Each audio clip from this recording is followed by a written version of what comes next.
Welcome to the Geek Easy, fellow geeks. Let's open a beverage of your choice, because today we will be doing a late version of Frightful Fridays. Yes, I realize that today is Sunday. The reason I'm late is went to the movie Friday to actually go see a movie for this review, and when I got home, my whole building's internet was out. They could not, the cable company could not send anybody out until this morning to fix it. So Friday afternoon, Saturday, and then this morning. So that's a little why I'm late, but I'm getting it done. And the movie I will be reviewing today for the latest episode of Frightful Fridays is Tarrot. And I can tell, I'm going to look into the future here and tell you whether or not you will go be seeing this movie. No. Alright. So, the basic gist of this movie is you've got a group of friends staying overnight at a rented house for one of the people's girlfriends, or one of the group's friends' birthday. And they come across a tarot deck. It's in a hidden room that someone found, and it's in this special box with the pentagram and the circle in it, and they want to do readings because one of the girls is an expert in the occult and does tarot. And of course, the girl who's doing them says it's not a good idea to use someone else's tarot cards.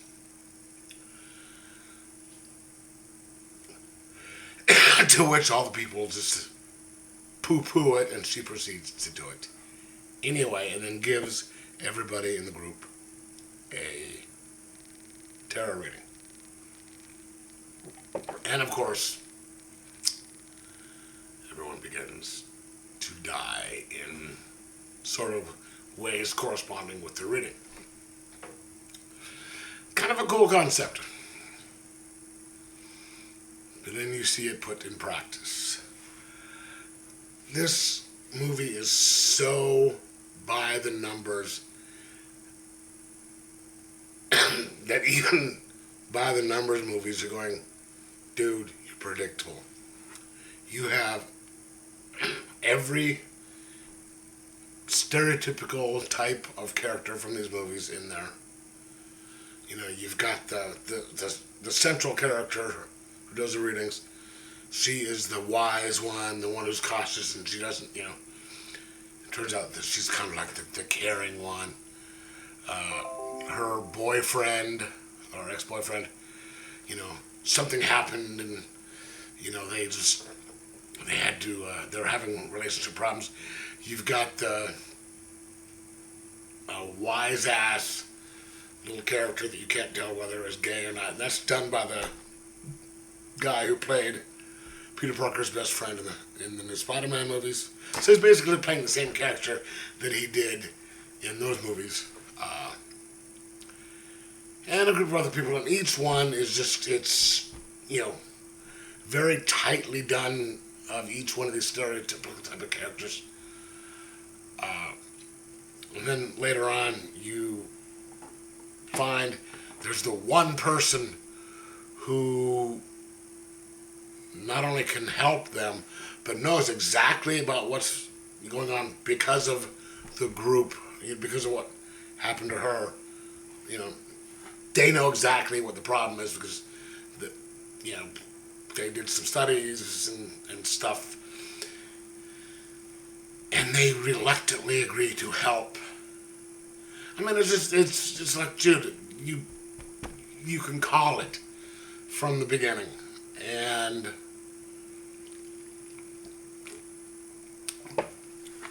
it wasn't even all that entertaining. The reason you go to movies like this is for the kills.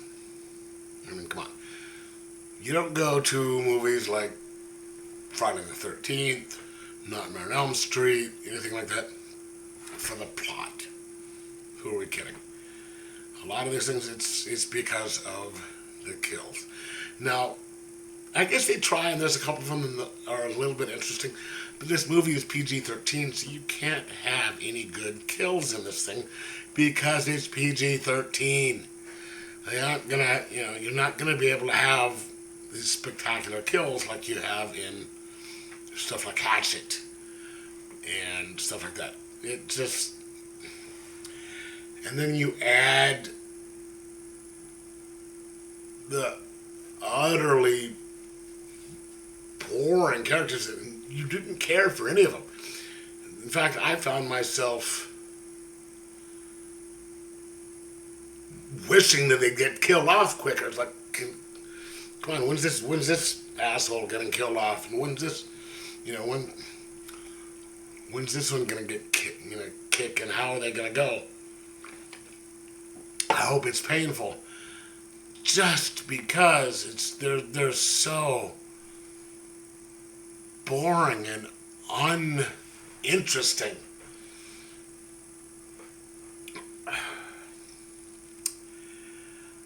I was on such a good streak with watching horror movies for this thing lately. The last movie that I saw that was bad, I didn't even do a review on. That was stop motion, and that was 3 months ago, something like that, when it came out. I didn't even do a review on it because it was so bad. But this one is just, there was kind of potential in the story, but it was wasted, and the acting was not that good. The story was not that good. There's always the tragic backstory of the central, surviving character. That's, you get the story, it's elicited, it's kind of like shoehorned in there because it has something remotely, tangentially to do with the story. They want to get that in to try and make a point or whatever, and that's what happens with this thing. It's just, it was a waste of time, and I can sort of see why nobody's going to see it. And I sort of wish that I hadn't, because I was watching another movie on Peacock on Thursday that I was going to do as a review, but I didn't finish it, and I was like, okay, I'm going to, driving home from picking up my paycheck, and I was driving by the theater, and I'm like, oh, yeah, it's in half an hour.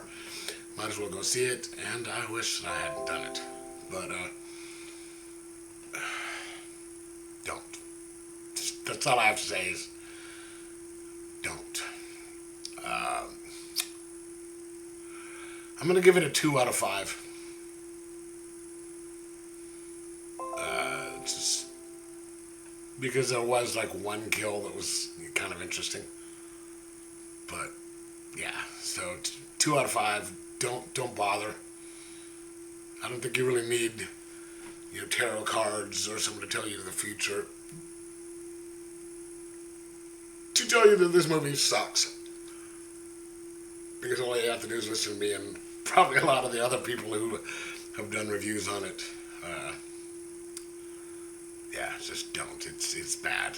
It's bad. Anyway, Let me know in the comments below what you thought of it if you saw it. And if you did see it, I'm sorry. I wish I could have told you it beforehand. But anyway, like, subscribe, and most of all, try and enjoy your horror movies. But as long as they're not like this one. Talk to you later. Bye.